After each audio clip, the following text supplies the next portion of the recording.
après avoir perdu, il y a quelques mois, son poste de commentateur du patinage artistique. Nelson Montfort vient de prendre la parole sur l'impact du wokisme sur la liberté de parole qu'il avait sur France Télévisions avec Philippe Candeloro, son acolyte. Après 19 ans de bons et loyaux services, le duo formé par Nelson Montfort et Philippe Candeloro a été poussé vers la sortie par France Télévisions en octobre dernier. Les deux hommes, qui ont fait plusieurs fois polémique pour des blagues et remarques parfois potaches et sexistes, ont été remplacés par Nathalie Péchala et Marie-Christelle Maury. Les regrets de Nelson Montfort sur sa perte de liberté de ton. Si les deux hommes ont quitté l'antenne de France Télévisions, leur collaboration, elle, se poursuit. Ils se donnent en effet la réplique sur scène dans la pièce Ça patine à Tokyo.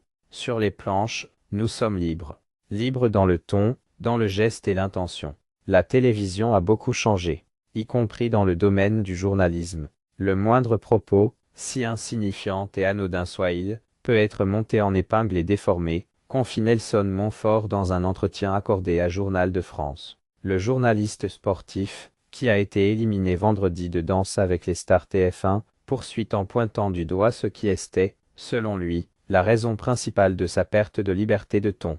Tout a changé rapidement. C'est insinuer un climat assez nocif instillé par les mouvements woke qui nous interdisaient de dire qu'une patineuse était jolie, regrette celui qui assure que ce type de remarque était innocent. Quel avenir pour Nelson Montfort? Revenant sur sa belle et longue collaboration avec France Télévisions, Nelson Montfort rappelle qu'il a couvert 16 Jeux Olympiques, 30 Roland-Garros ainsi que de nombreux championnats du monde en athlétisme ou en patinage artistique, et il ne compte pas s'arrêter là, bien au contraire. Je peux vous dire que les prochains Jeux Olympiques d'hiver à Milan et Cortina d'Ampezzo nous avec Philippe Candeloro, NDLR permettront de retrouver le public et un micro. Il est évident que nous aurons la chance de travailler sur ce bel événement, conclut-il en avouant que les périodes intenses de travail sont sa manière de faire. Ça me permet de vivre, de rester jeune et alerte. J'ai toujours fonctionné de cette façon et je m'en réjouis.